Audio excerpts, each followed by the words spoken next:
Okay. Guys, Do you know about... No. Do you know about Wim Hof? Yeah. Ew. Yeah, Wim Hof said he saw explosions of people looking like bacon on the wall. And it changed his life. It really did. And history. It changed his wife's life to the point where she killed herself. She did, and God bless him. His life changed after that. There were bacon people on walls wherever he looked. It's not just disgusting, it's really sad and disturbing. But it also changed the course of history for better ways. For instance, children have more crayons in preschool nowadays because of that. Did David Arquette say that? Or is that fake? No, that was Dr. Michael Putin, David Arquette's late... Oh, late 80s to 90s. The weirdest improv ever! Sorry. So anyways, his wife died and he's like, I vow to never let anybody suffer again. And he said, that helps you. Which brings us to Terminator and robots. Yeah. So robots, artificial intelligence. They terminate you. They do, but they in the future, like if they're going to send a robot back to terminate humans or to kill John Connor, they're going to create this robot to come back and speak English, but with an Austrian accent. Oh. The I'll be Australians back. are upside down. Not Australian, Austrian, What? babe. It's the same thing. Oh my gosh. They're always upside down and they always like, help. Ah, mate. You cunt. Throw some shrimp on the Bobby, you cunt. Okay, what's the worst word you know you can't say? Go. I'm not gonna say it. That's a fun game to play. Hey, what's the word you would never say on a podcast? Go. I mean, I personally think there is a worst word, but everybody thinks it's okay to say. But I'm not gonna say it. Because I think it's the worst word. It's not the B word, is it? It is. Jesus. That is the absolute most demeaning, degrading thing you can call a woman. No, there's way worse than that. What's worse? Cum dumpster. Jesus That's Christ. not worse. That's just off the top. I mean, that cum dumpster is not worse than bitch. Cum dumpster, I would say, is worse. I don't think so. Well. Anyways, which next brings topic. Us David back. Arquette. Is there a fire down there? Or is that a headlight? Headlight. And look, that's definitely not a person because it's not moving. So we are on the Ivory Coast right now, looking out at what appears to be a pink ocean due to the pollution, which is a runoff of some lithium battery mine. That's right, the ocean is pink due to mining lithium for green, sustainable energies. And how do we feel about that? So, like, to start a protest. It's a hard-hitting question, I know. Hard-hitting. So guys, this is why we can't do podcasts, because we can't even talk normally. I know. If only we could just, like, because every conversation we have by ourselves in the day, I feel like is interesting and funny. But then we turn the camera on and we're like, oh, observed. So because you're thinking about other people hearing it. Right. But it's just me and you. I'm not thinking anyone else is hearing it. But I'm just wondering if there's like a way to get past that where we're always mic'd up no matter what. And then it's just like we have no words other than mic'd up. Basically a Truman Show, but like for real, like you are being watched by the rest of the world and there's nothing. Yeah, I don't know how I feel about that. Well, I mean, of course you wouldn't feel good about that, but maybe we just get used to the idea, or just cameras everywhere, GoPros, live stream. You know, a live stream in the living room. Live stream living room. And so bedroom would not be live stream. That would be OnlyFans, Patreon, whatever it is. And I mean, dude, that would be some money for sure. Yeah, but what cost? Our souls, we'd go to hell. But I mean, it might be worth it because, like, I don't believe in hell anymore. And I only think that I think it would be hell just to be doing that. To have, well, I mean, the thing is, it would be hell on earth. Like, if we ever got into some like serious argument, right? Then we could always cut the feed, and then have that be ultra Patreon, like, to see what we argued about, $1,000. And because and the thing is, like, if people tuned into us, because I think we're interesting. Oh yeah, we're very definitely interesting, I think. Yeah. So the idea is, like, we never shut the fuck up. We're always talking, and the shit we talk about is just for us. But it's so good. We're like, dude, somebody else, oh, man, like, people would like it. People would like it. For sure.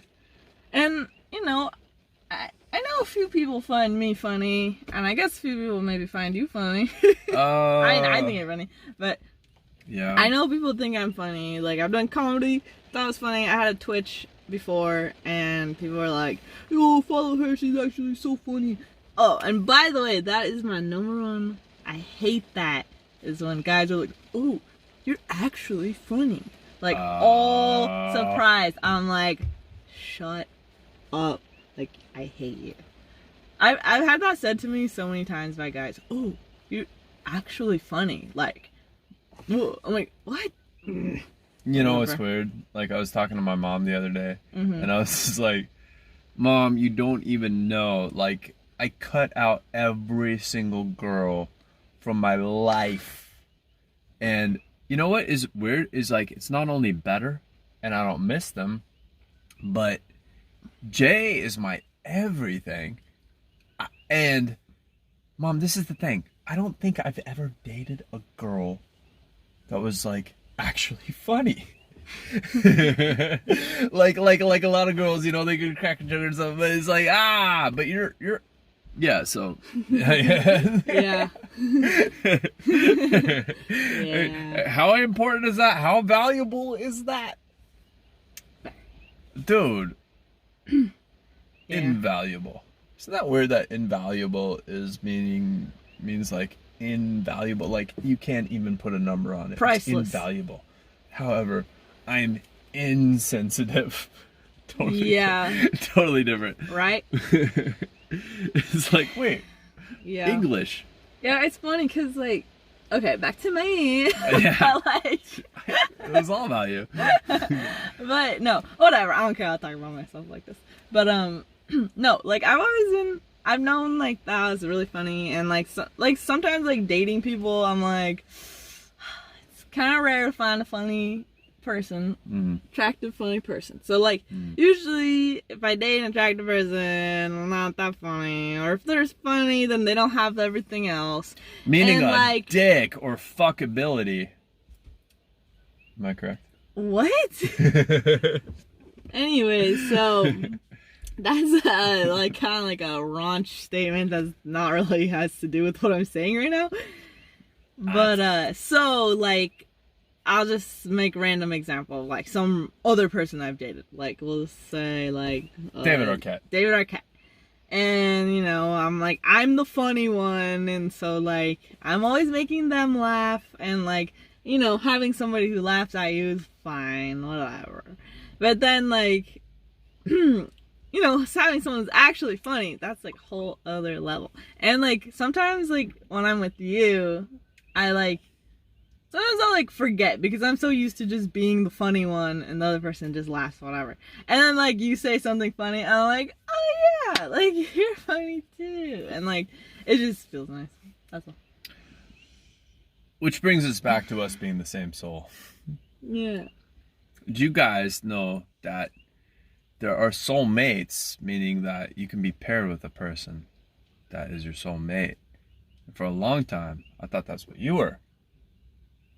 Now, after reading the book again, Journey of Souls by Dr. Michael Putin. Arquette.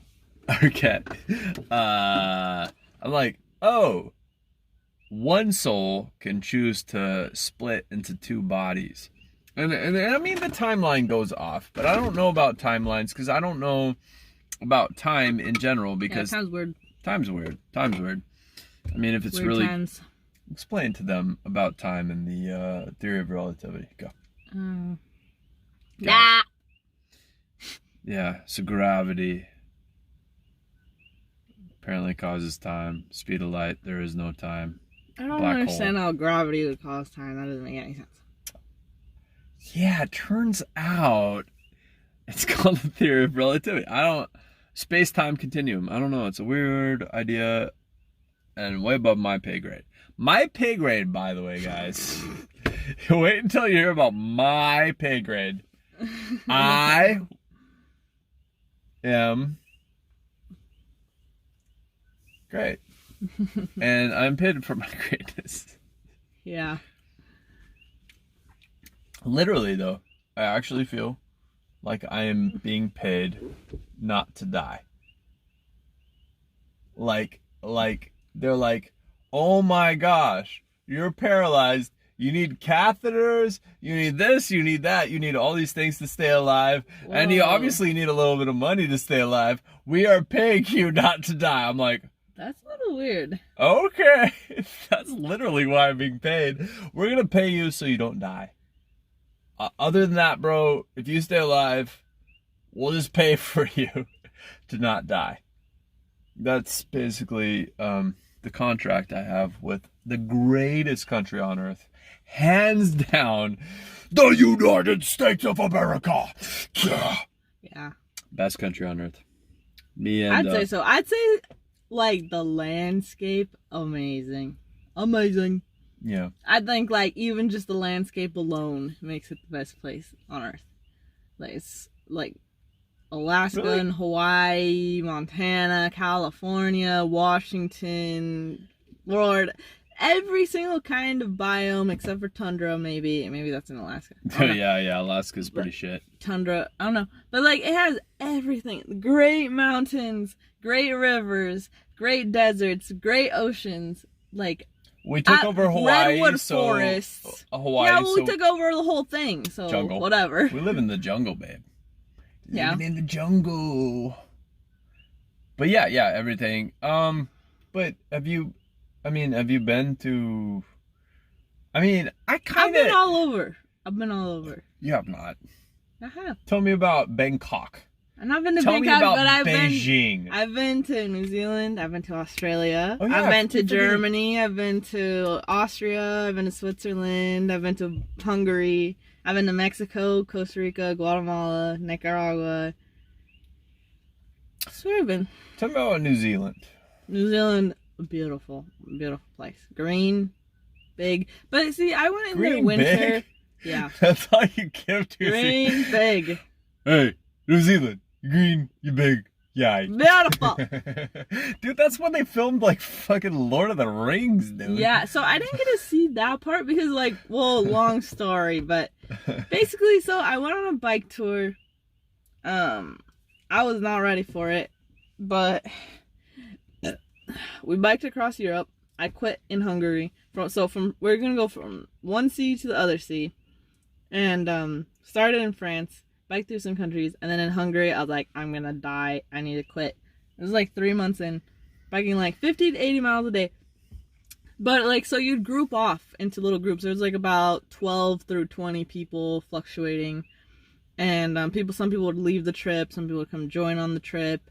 And so I met this guy on the trip. We'd bike together, and his name was James. He was British, and we're like, oh, we like each other.